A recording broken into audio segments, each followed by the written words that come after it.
These dams, engineers stated that we have our dams in the south to the east of the city.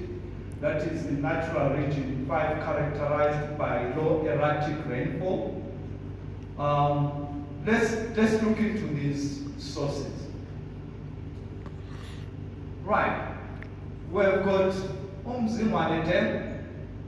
It's as old as 1958. Nyankuni built 1964. Upper Nema built 1973. Lower Nema built 1943. Insiza 1976. Our youngest dam post-independence, which came on to join us, was Chavez. Right, those are the distances involved. Right, let's look at what are the capacities of these dams. Our largest dam is Insiza Mayfair at a capacity of 173 million cubic meters. That is a full capacity. Followed by Nyankuni. Nyankuni is at 80 million. That's almost 81 million cubic meters at full capacity. Upper Nema, 45 million. Umzimwane, 45 million, rounding off. Lower Nema, our smallest dam, at 18 million. Right, Chavez, that's 52 million. Right. Now, you know, we cannot speak of capacity without looking at where we are currently. Currently, as of yesterday, Insiza is at 70%. Remember, we're exiting, we just came out of the rain season, that is 2022-23 rainfall season. So Insiza is at 70.34%, in Nyankuni 40%, I'm rounding off.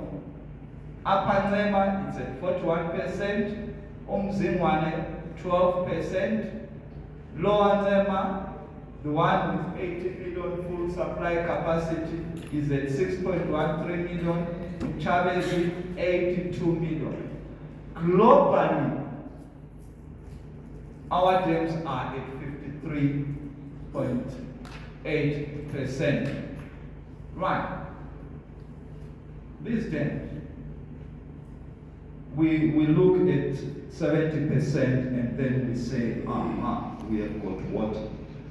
But you see, we need to examine what really are we getting from each of the dams.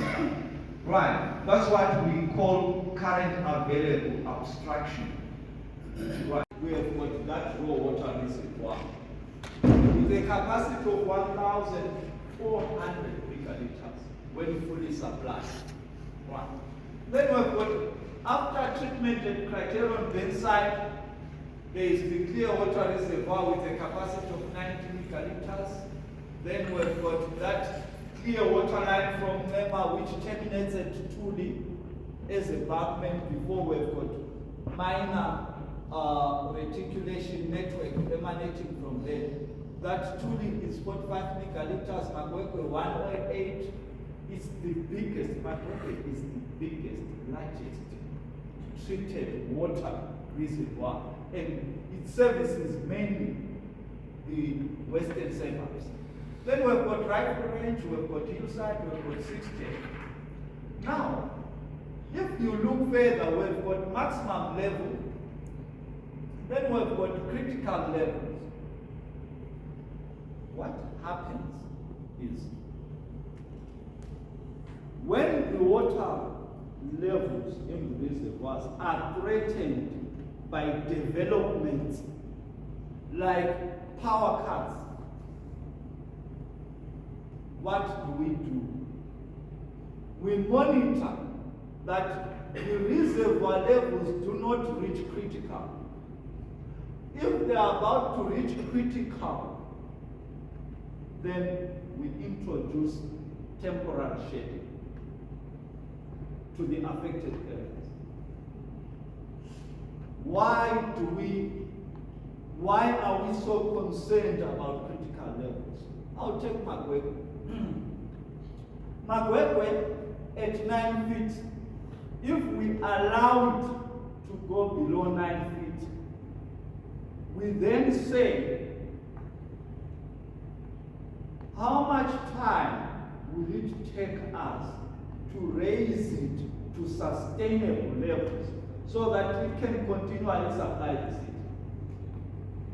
If it's going to take us more than 48 hours, then we have to protect it.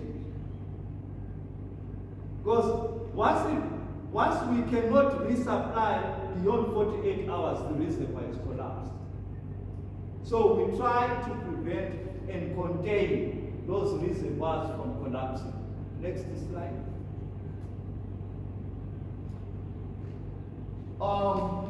There is an interesting issue. We cannot speak of water without speaking of figures that are related to consumption and demand. The city has got a current average, which is a restricted demand of 155 to 160 megaliters a day, against current average abstraction of 132, which we saw previously, plus 5 megaliters. That's current. That takes us to 137. Remember that 5 megaliters is coming from the aquifer. Right. So, hence the current water resources management strategies of water rationing and shedding. Currently trying to address those things through this kind of programs. So that's why we are saying recycled water is a source of water that we need to take seriously. And this pre-feasibility study is going to address that. But anyway, let me stop here. And I appreciate the opportunity to present. Thank you.